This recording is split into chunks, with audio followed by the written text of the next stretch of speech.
Alors Saraï la maltraita, et Agar s'enfuit loin d'elle.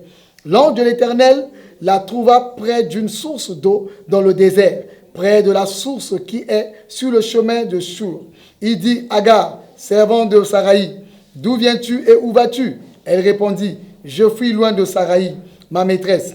L'ange de l'Éternel lui dit, retourne vers ta maîtresse et humilie-toi sous sa main. Amen. Donc, voici l'histoire. L'histoire entre Agar la servante, Agar et Saraï. Et dans cette histoire, nous allons voir une très, très mauvaise séparation. Et c'est une séparation, comme je dis, c'est une séparation qui traduit une véritable trahison. En quoi cette séparation est une véritable trahison?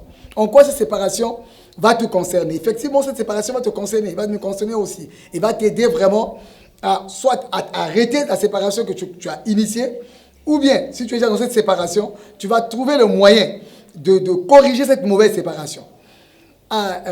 Ce que nous venons de lire ici, là, Saraï, femme d'Abraham, elle était vieille maintenant, elle n'a pas pu avoir d'enfant, de donner d'enfant à Abraham en ce temps-là. Et elle a pris sa servante, vu la douleur, l'envie d'avoir l'enfant et la douleur qui était dans son cœur, et comme elle était vraiment gênée par le fait qu'elle n'avait pas d'enfant. Et qu'est-ce qu'elle a fait?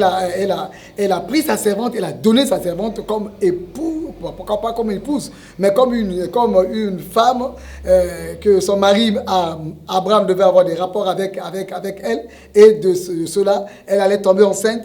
Et l'enfant qu'elle allait avoir, Saraï devait l'adopter et la prendre comme étant son fils. Donc voilà la solution qu'elle a trouvée pour combler le manque d'enfants qu'elle avait.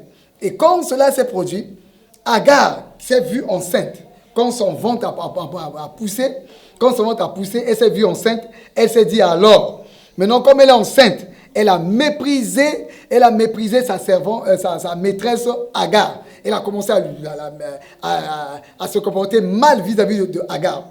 Et ça veut dire quelque chose. Et quand elle s'est comportée mal vis-à-vis d'Agar, Agar a réagi et l'a maltraité et puis elle a pris la fuite. Elle s'est séparée d'Abraham et de Saraï en prenant la fuite, en partant avec cette grossesse-là. Le cas d'Agar nous parle de cas de séparation par ingratitude. Ça signifie quoi? Cette séparation par ingratitude est une très mauvaise séparation. Agar était la servante. Elle n'avait rien. Elle était une Égyptienne qu'on avait amenée d'Égypte. Elle accompagnait Abraham et Saraï. Et comme elle s'est vue enceinte, de façon circonstancielle, elle s'est vue enceinte d'Abraham. Elle s'est prise pour l'égale maintenant de Saraï qui l'avait aidée, qui l'a d'abord prise comme étant sa ménagère et qui l'a prise aussi, l'a donnée comme femme à Abraham. Elle a méprisé maintenant Saraï. Et en méprisant Saraï, pourquoi elle a méprisé Saraï? Parce qu'elle s'est vue qu'elle est devenue quelqu'un. Qu'elle est devenue quelqu'un, elle est enceinte, elle a la grossesse d'Abraham avec elle. Et comme elle a la grossesse d'Abraham avec elle, elle s'est pu pousser les ailes, elle est devenue quelqu'un, elle ne veut plus écouter Saraï, elle méprisait Saraï, elle s'est mal comportée vis-à-vis de Saraï. C'est ce qui se passe souvent.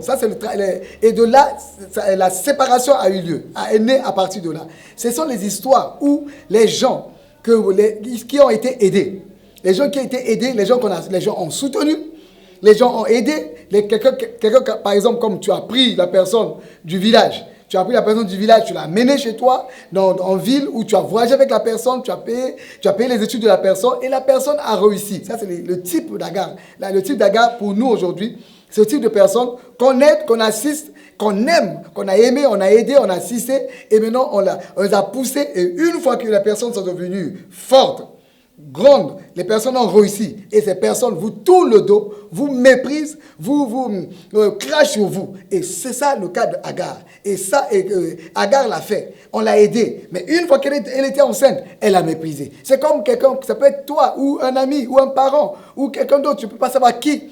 Mais qu'on a aidé, qu'on a payé les études, qu'on a soutenu, quand la personne était malade, vous êtes occupé de la personne, payer les ordonnances, faire tout pour la personne. Vous avez tout fait pour la personne. La personne était sans emploi.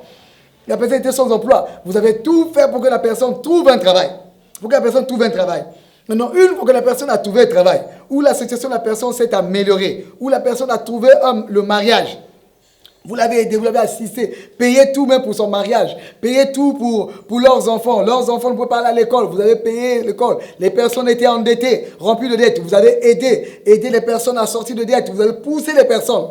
Et les personnes là, une fois que les personnes sont sorties de leur situation, de leurs problèmes, et ces personnes ont réussi, maintenant en retour, ces personnes vous regardent maintenant comme l'attitude d'Agar, regarde maintenant vous regarde les gens maintenant avec mépris, dédain. Les mains qui t'ont aidé, qui t'ont donné à manger, les personnes crachent maintenant sur cette main-là. Et ensuite, maintenant, les personnes là méprisent les personnes. Ça, c'est l'esprit d'Agar. Cet esprit d'Agar, quelqu'un quelqu'un qu'on a aidé, qu'on a donné une opportunité, la personne s'est saisie de l'opportunité. Maintenant, une fois que la personne a progressé, la personne maintenant tout le dos et méprise ceux qui l'ont aidé. Ça, c'est ce qui est de. Alors, une fois que les personnes font ça, finalement, quand Agar l'a fait, qu'est-ce qui s'est passé? Agar, en faisant cela, Sarai a réagi avec force. Et ce n'est pas ce que nous encourageons. Sarai a commencé maintenant à maltraiter Agar.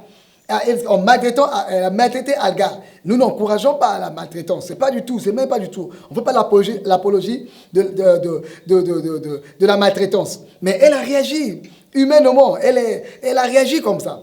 Elle a réagi comme ça. Donc, il se pourrait que toi et moi, toi qui m'écoutes, tu vas m'écouter, ou bien quelqu'un qui est à côté de toi, il va te parler, il dit, j'habite avec ces personnes-là. Ces personnes me font du mal. Ces personnes sont en train de maltraiter. Deux fois, il faut te poser la question de savoir qu'est-ce que la personne a fait. Qu'est-ce que la personne a fait pour susciter une telle réaction. Si tu agis mal, tu méprises les mecs qui t'ont aidé, les gens qui t'ont soutenu, les gens qui ont payé le prix pour toi, qui sont allés au tribunal pour toi, qui sont allés dans les convocations, pour les réunions de famille pour te défendre. Maintenant tu as grandi, tu as progressé, tu as réussi, tu as travaillé, tu as eu une situation, tu les méprises. Si tu les méprises, ces mêmes personnes qui t'ont aidé là, ne vont pas rester les bras croisés. Ces personnes vont réagir. Et si ces personnes réagissent mal, ils peuvent même t'attaquer aussi. Donc si ces personnes t'attaquent comme ça, on comprend qu'effectivement il y a eu une trahison et qui a causé maintenant la colère. La colère à Sarai. Sarai a mal réagi, il a maltraité. Et comme Sarai l'a maltraité, elle ne pouvait plus supporter cette maltraitance. Elle a pris ses affaires, elle s'est séparée d'Abraham et de Sarai. Elle a pris la fuite, elle est partie. Voilà comment s'est passée leur séparation. Donc Agar est partie en plein conflit pendant qu'elle se comportait mal, méprisée. Et Sarai a réagi avec la maltraitance. Donc, il y avait un conflit, il y avait une tension dans la maison. Et donc, pendant cette tension-là, elle a ajouté de la tension. Elle est partie avec la grossesse. La grossesse, c'est pas sa grossesse. Bon, elle était aussi là. Mais le bébé, c'est pas seulement pour elle-même. C'est pas seulement pour elle-même. Mais elle a réagi, elle est partie avec cet enfant-là. Avec la grossesse, elle a pris la fuite, elle s'est séparée de ces gens-là, de Abraham et Sarai, dans des circonstances pareilles. Est-ce que c'est gentil? C'est pas gentil. Ça, c'est une très mauvaise séparation. Très, très mauvaise séparation. Oh, complètement mauvaise séparation. Parce que dans le flou, là, dans la tension, là, dans ce moment de difficulté, elle a pris la fuite, elle est partie, elle s'est séparée d'eux. Et cela, ça signifie quoi? Ça peut se traduire aujourd'hui pour vous, pour beaucoup de personnes. Tu es avec ces personnes, tu habites avec les gens qui t'ont aidé, qui t'ont soutenu. Finalement, maintenant, tu vois leur faiblesse. Ces personnes soit ont perdu leur emploi. Ces personnes soit donc le cas de Agar.